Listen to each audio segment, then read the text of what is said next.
So I've been kind of involved in, Ojibwe language and culture for a while. But yeah, so I have this I call it a podcast. It's called Boozhoo Nana Boozhoo. Hello Nana Boozhoo. And I teach Ojibwe language and culture. So like in Ojibwe Moan, in the Ojibwe language, for kiss we'd say Ojindam. Ojindam is kiss in Ojibwe. And yeah, I came out with a couple of books and they sold on Amazon. Not a lot, but a couple of bucks every month. It was worth doing. It was fun. But I haven't done much of that lately. I have another project going on. So, what about you guys? I don't usually interview people on this show. I mean, I had the Dalai Lama on here the other day, and I had Krishnamurti. We were watching Kiss videos. But so Paul, tell me, what is the most important thing in your life? Why do you do what you do? Is it the money? Is it the fame? Freedom. Freedom's what it's all about. You know, everything. I think that we initially got into this for was so that we didn't have to play the game, the corporate game. We didn't have to work 9 to 5. It was all about, and to be able to play music and pay your bills and buy your car by making music is freedom. I mean, it's the ultimate freedom. Oh, you know what? You guys are Ogichi Dawag. You guys are warriors. You're an Ogichi Da warrior. That's Ojibwe for warrior. Ogichi Da. And speaking of warriors, I was probably 12 years old when I joined the KISS Army. What can you say about the KISS Army?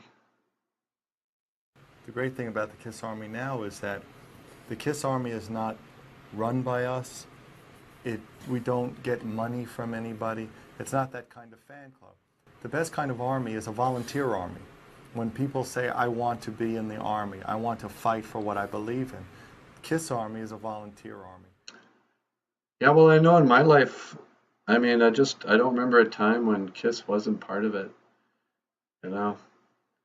But it's a weird thing, nobody really understands. I always find myself having to answer, why do you like KISS? And I always say, what's not to like? I just don't get it. But, yeah, okay. So then, is there anything in your life that's really hard that you don't like? I mean, it can't be easy, being in KISS. Things don't have to be easy to be good, Making Revenge was not easy, but it was great. When we go on tour, it's work.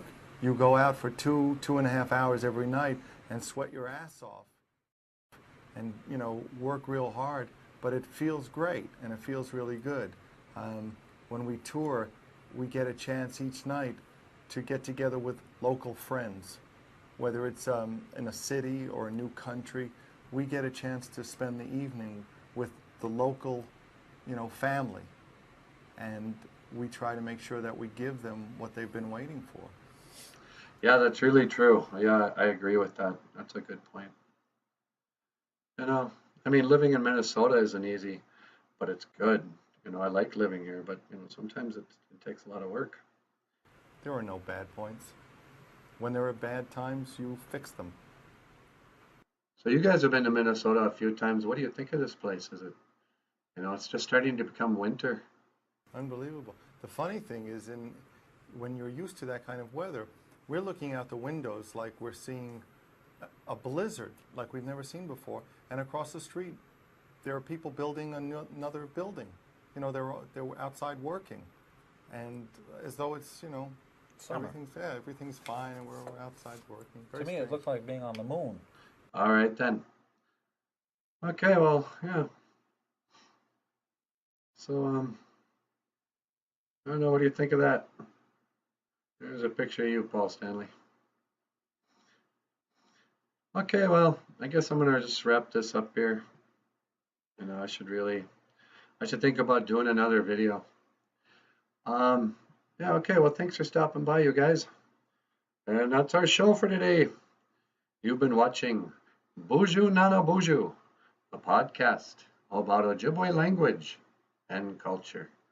And I want to thank my guests, Paul Stanley and Jean Simmons of Ojindam of KISS. And yeah, I guess that's good enough. I will see you again. Giga Wabamin Minowa Hoa. All right, good job, you guys.